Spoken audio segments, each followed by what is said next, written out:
This week on WestfordCAT News, we tell you about the rally on the town common. Why are the young restrained?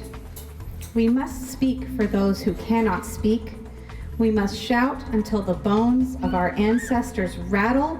We show you the activities that took place at the Ride for Live, Run for Live event. We're here for such a good cause, much needed. We're going to help victims that need help and need shelters and things of that nature. I say that because that's why we're here. But really, we're here to remember my daughter, Olivia! And we update you on the dog deemed dangerous by the Board of Selectmen.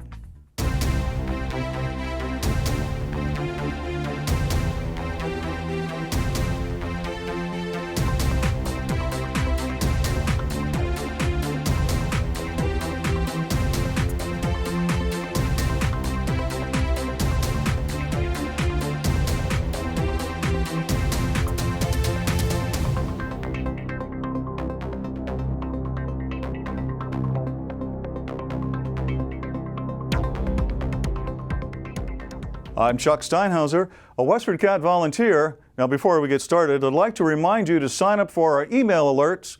To get our latest Westford news articles, just visit westfordcatnews.org and click on the red subscribe button in the upper right corner. The national movement, Lights for Liberty, played out in the Westford Common on July 12th when more than 150 gathered to protest U.S. border detention facilities, inhumane living conditions, and harsh immigration policies. Speakers included State Senators Ed Kennedy, a Lowell Democrat, and Jamie Eldridge, an Acton Democrat. Here's Kennedy outlining how immigrants contribute to Lowell. I just want to say that I think that for Lowell, which is where I come from, immigrants are an important part of what we have. We have a lot of immigrant groups that come in from Europe, from Asia, but most recently from Africa, any of the 54 communities in Africa. And there was a recent study that just came out that indicated that those immigrants provide 30% of the workforce in Lowell. That although the Trump administration will tell you that they provide a drain on the economy, they contribute $84 million annually in state and local taxes. They contribute over $20 million in Social Security taxes. And so they are important. I think they're important in Massachusetts, they're important in California, and in other states across the country. Here's Eldridge, who noted there is pending legislation at every level of government to help immigrants find a path to citizenship. It's heartbreaking and nauseating to know that children and adults are being abused in the most degrading of ways in our name with our tax dollars.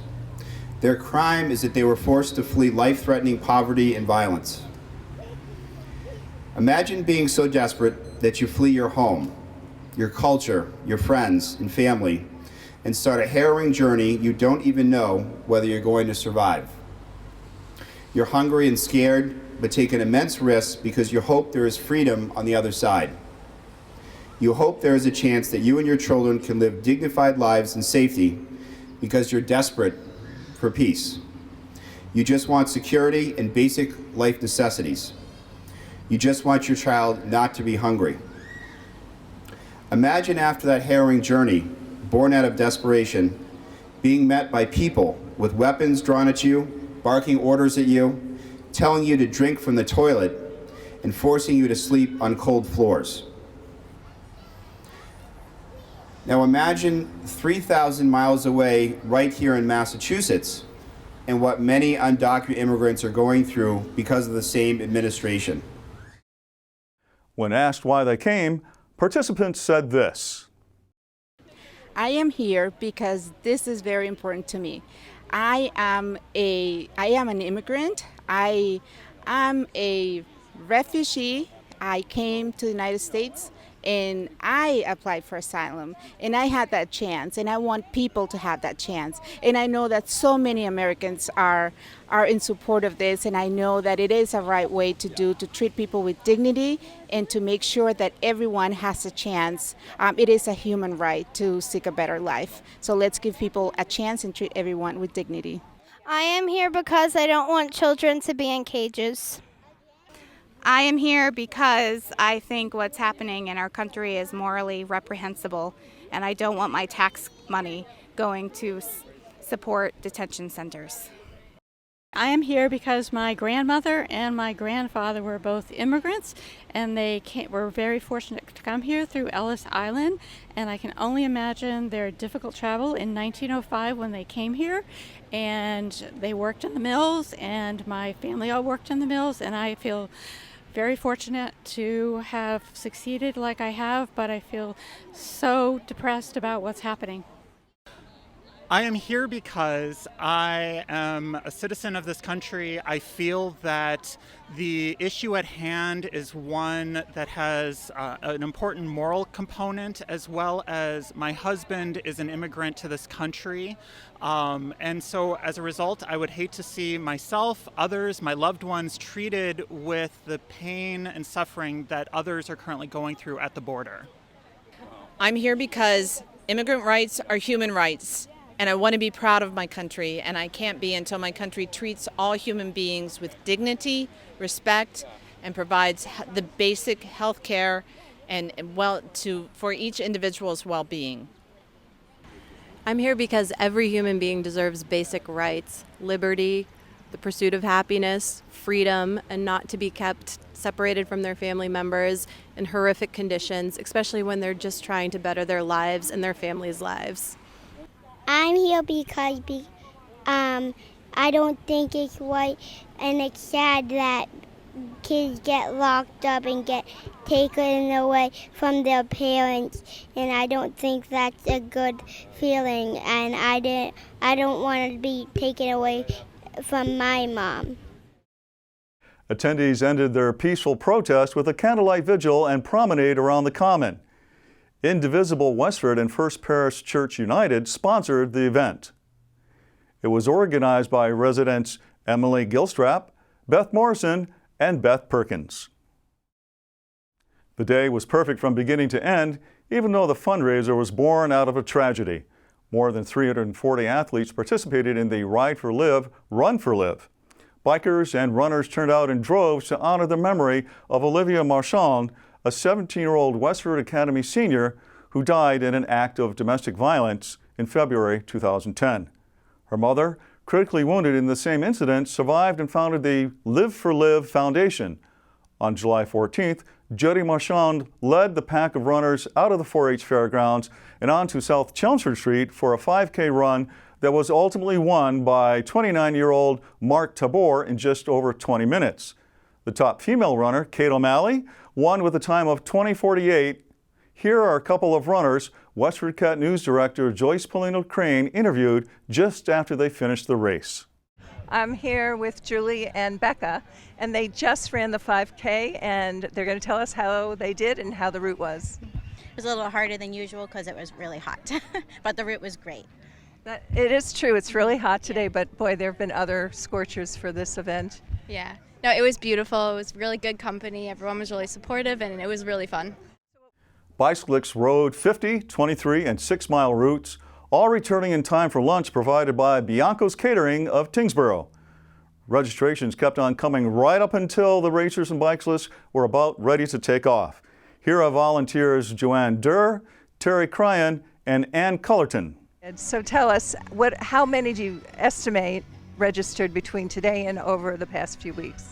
So today, walk-in only, we had about 160 walk-ins, and then you have the exact number for how many pre-registered. When registration closed, it was at 183 or 186, something in that range. There you go. So I guess we could add those two numbers together and not know quickly on camera. we know that it's well over 200, so that's great.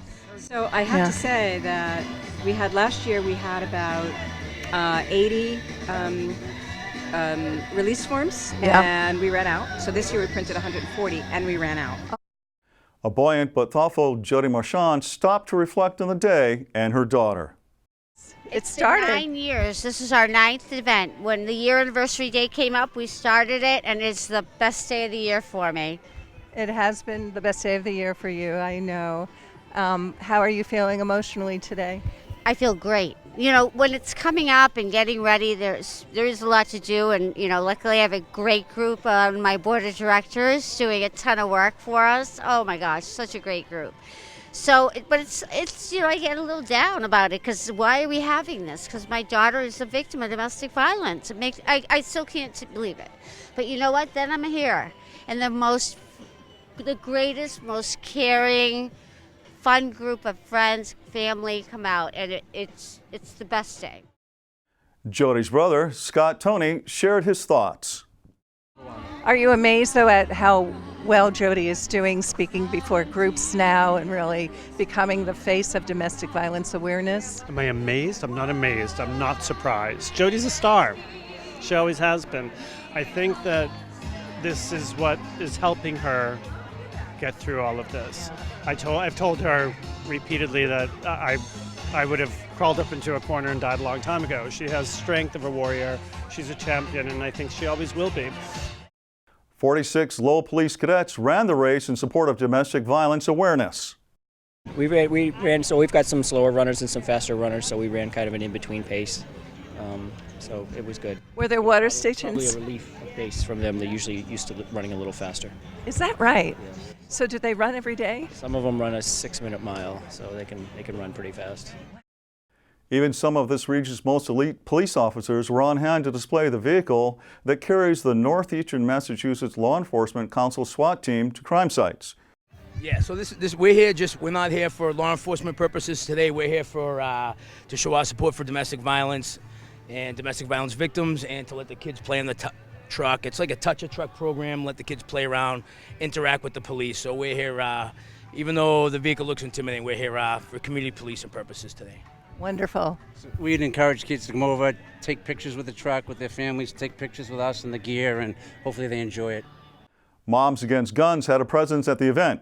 Here's Angela Christiana. We are an organization that was founded right after Sandy Hook happened, and we are the largest grassroots gun violence prevention organization in the country. We work very hard for stronger gun laws in this country. We respect the Second Amendment, while at the same time we believe that rights should be paired with responsibilities.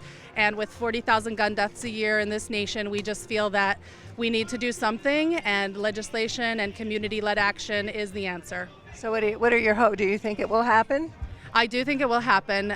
We need to change the laws, and we need to change the lawmakers in some instances. Our lawmakers here in Massachusetts are fantastic, and we were very, very grateful for them. In other states, it's not the case that they have common sense when it comes to gun laws, and so if they won't do their jobs and keep Americans safe, then we will unseat them and put someone in their place, maybe even a mom. In full disclosure, Joyce Polino Crane is a board member of the Live for Live Foundation.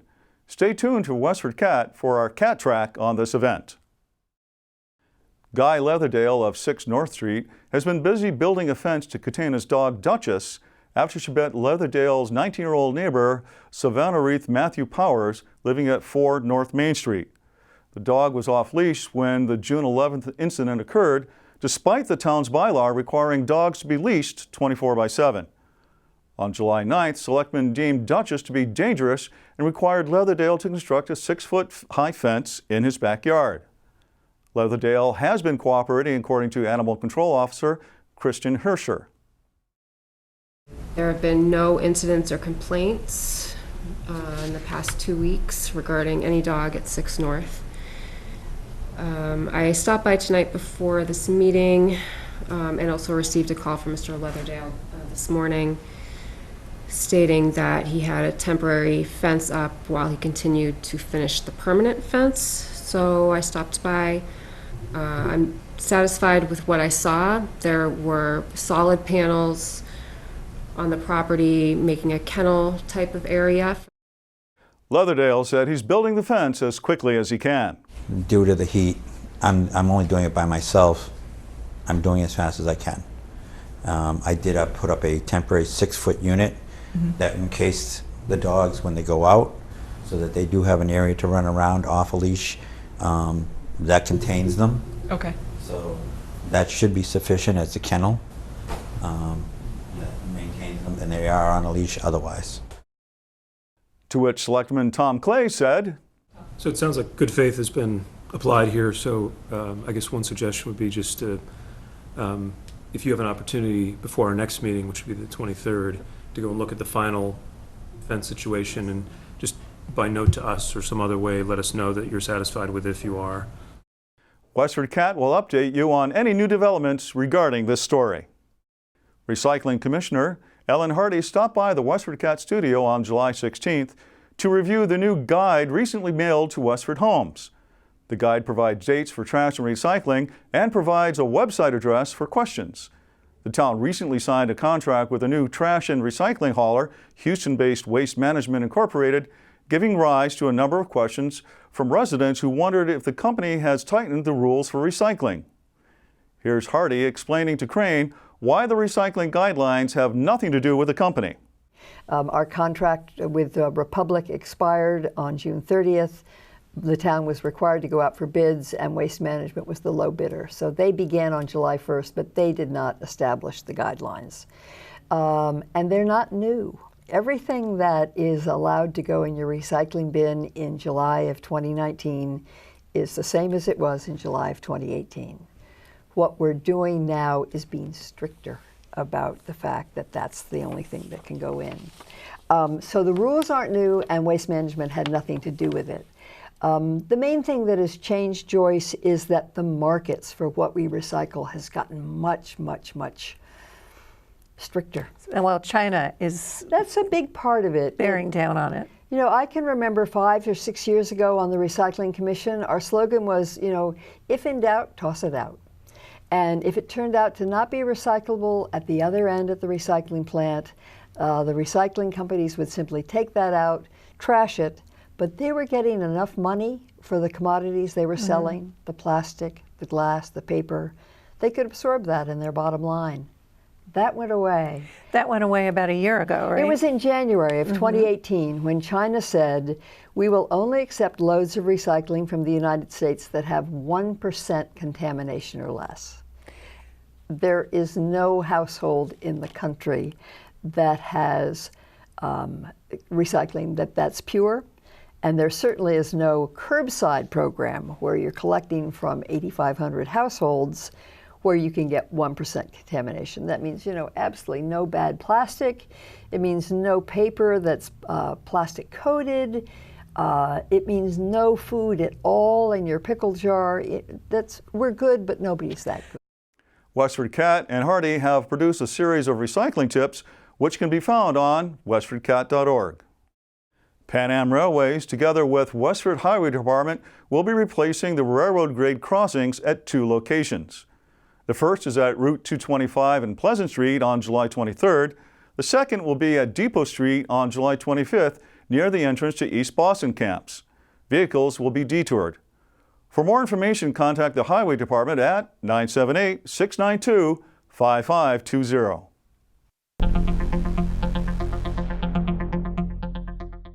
Here's news from Town Hall. Hi, I'm Jodi Ross, your town manager, with your update.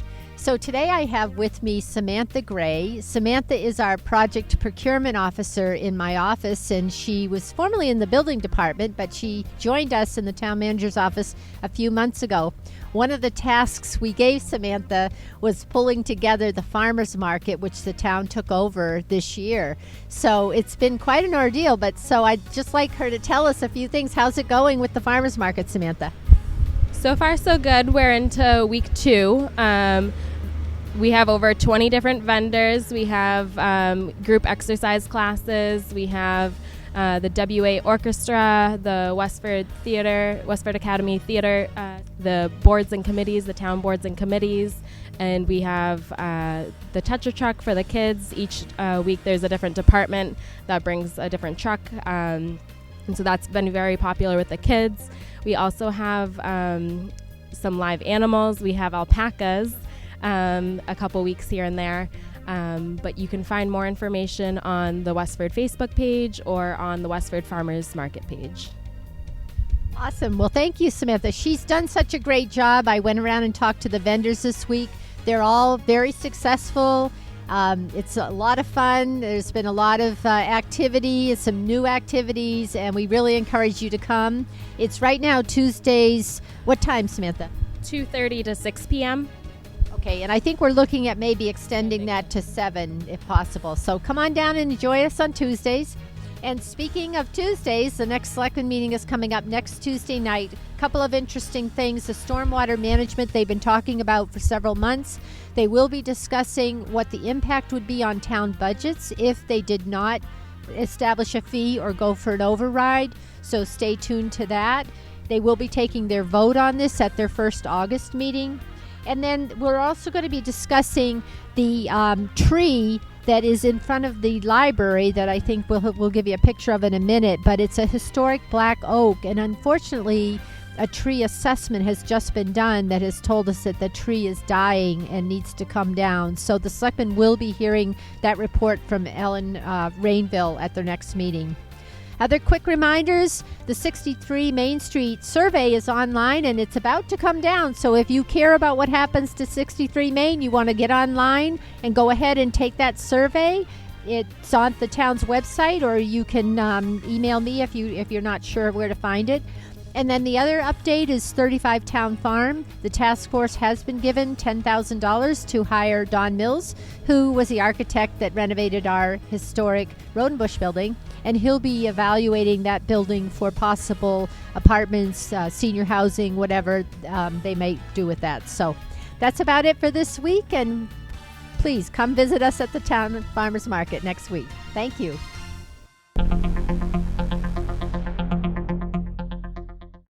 Dori, a 2-year-old pit bull mix found wandering the streets of Lowell, is available now for adoption at the Lowell Humane Society. Here's WestfordCAT's production coordinator, Patty Stalker, with more.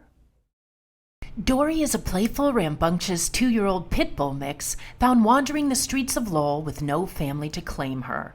Here's the Lowell Humane Society's marketing and fundraising manager, Crystal Arnott, with details. So this is Dori. She is a 2-year-old mixed breed, probably some sort of pit bull mix. She was brought into us by animal control because she was found running around the town all by herself without an owner that came forward to claim her.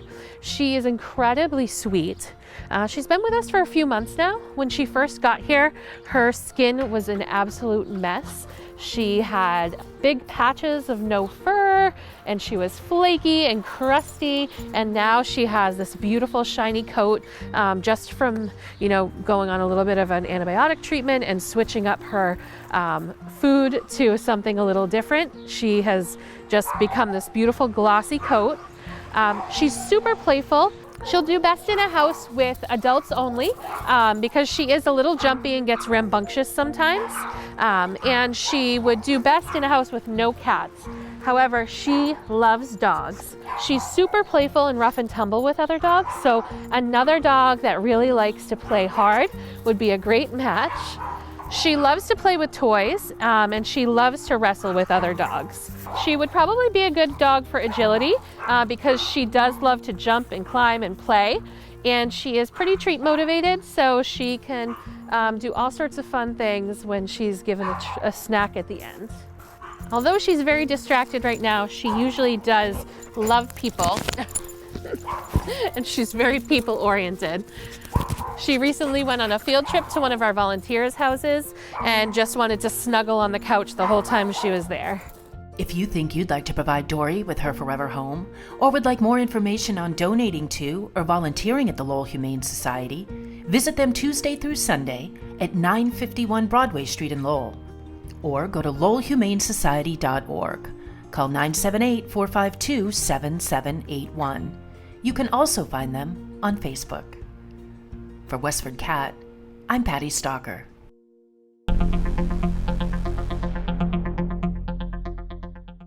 Let's see what weather.com has to say about the upcoming week.